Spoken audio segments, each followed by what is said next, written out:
आदरणीय दर्शकों, आप देख रहे हैं अपना लोकप्रिय YouTube चैनल वैचारिक क्रांति। आज मैं आपको हमारे देश की गिरती हुई शिक्षा व्यवस्था, जो जर्जर व्यवस्था है, उसकी ओर आपका ध्यान आकर्षित करना चाहता हूँ। हरियाणा में एक 77 वर्ष के बाद, आज़ादी के 77 वर्ष के बाद भी हमारे हरियाणा का एक जिला है हिसार जिला। इसमें एक गांव है मंगाली गांव। इसमें एक सरकारी स्कूल है जिसकी मैं आपको 7 विशेषताएं बता रहा हूं जो हमारी आंख खोलने वाली होंगी। पहली विशेषता यह है कि इसमें केवल एक विद्यार्थी है। इसके अंदर 2 अध्यापक कार्य कर रहे हैं। इसमें एक रसोइया काम कर रहा है। इसमें एक चौकीदार काम कर रहा है। इसमें कोई भी शौचालय नहीं है। इसमें जाने का कोई रास्ता नहीं है और इसकी इमारत जो ना बिल्कुल टूटी हुई है, जर्जर अवस्था में है।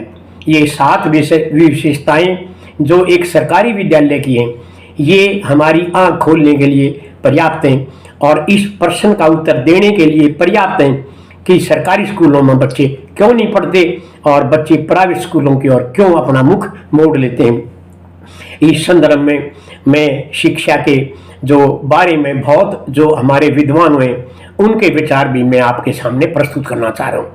सबसे पहले हमारे देश के राष्ट्रपति मिसाइल मैन अब्दुल कलाम जी के 2 विचार मैं आपके सामने प्रस्तुत कर रहा हूँ। उन्होंने क्या कहा था जी, देश के विद्यालयों की छत बारिश में टपकती हो और जहाँ के मंदिर की छतें सोने से जड़ी हों, वो देश कभी विकसित नहीं हो सकता। कितनी अद्भुत बात कही है डॉक्टर कलाम ने।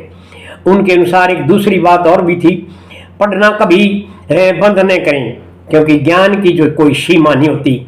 दूसरों से ज़्यादा ज्ञान लेना और देना, ये आदमी के जीवन को सफल बनाता है। ये हमारे राष्ट्रपति अब्दुल कलाम जी के विचार थे।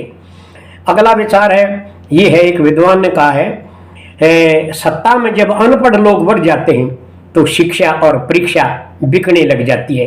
भारत में आज कुछ ऐसा ही हो रहा है। एक और महान शिक्षाविद ज्योतिबा फूले ने कहा था कि शिक्षा के अभाव में आज हमारे देश का सब कुछ बर्बाद हो गया है। इसके साथ साथ हमारे जो राष्ट्रपिता महात्मा गांधी थे, उन्होंने भी शिक्षा के बारे में कहा था कि शिक्षा एक साध्य है और इसका जो साधन है वो भी पवित्र होना चाहिए। शिक्षा का साध्य है मनुष्य का सर्वांगीण विकास करना, उसको श्रेष्ठ नागरिक राजनेता बनाना। इसके लिए हमने जो साधन है वो भी पवित्र अपनानी चाहिए। ये गांधी जी का विचार था। आगे है एक और भी बड़ी अद्भुत बात है, भारत में एक नेता को 40 गनमैन तो दिए जा सकते हैं परंतु 30 विद्यार्थियों के लिए एक अध्यापक नहीं दिया जा सकता। ये हमारी भारतीय राजनीति का बहुत ही एक दुखद पहलू है। इसके साथ मैं आपको ये भी बता दूं कि अच्छा एक स्कूल मास्टर 100 पुजारियों से अधिक उपयोगी हो सकता है। ये कथन है एक प्रसिद्ध विद्वान थॉमस पेन का। अब अगला जो विचार है वो देखिए, शिक्षा के लिए थाली को बेचना भी पड़े तो बेच दो, अर्थात शिक्षा प्राप्त करने के जो भी आप बेचना चाहें बेच दो, जो भी बेचने को आप मजबूर हो बेच दो, लेकिन शिक्षा जरूर प्राप्त करो।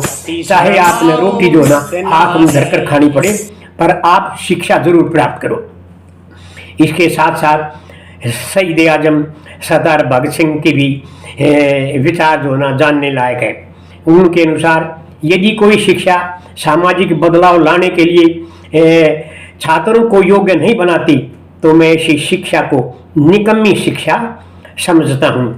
ये अगला विचार था। अगला एक विचार है जो मेरा है, मैंने शिक्षा की एक परिभाषा दी है, वो अंग्रेजी में सुनिए पहले। Education is an atmosphere for the germination and development of inner capabilities already present in the child.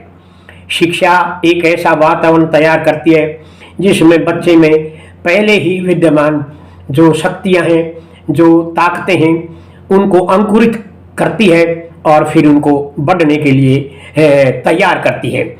परंतु प्रश्न ये है, क्या हमारे आज की जो शिक्षा व्यवस्था है, आज के हमारे विद्यालय, जैसा कि मैंने वहाँ मंगाली गांव के स्कूल का एक विद्यालय की बात की थी, क्या वहाँ ऐसा वातावरण बन सकता है जिसमें एक श्रेष्ठ नागरिक और एक श्रेष्ठ राजनेता बन जाए?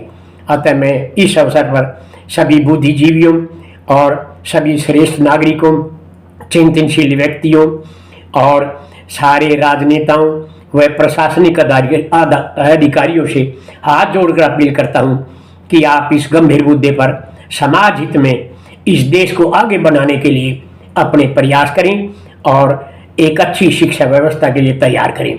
जो शिक्षा व्यवस्था 77 वर्ष के अंदर हमें कुछ नहीं दे पाई, उसको बदलने की, उस मूलभूत परिवर्तन करने की आज आवश्यकता है। अतः आप सबका बहुत बहुत धन्यवाद। मैं आप सबके सुंदर व उज्जवल भविष्य की कामना करता हूँ।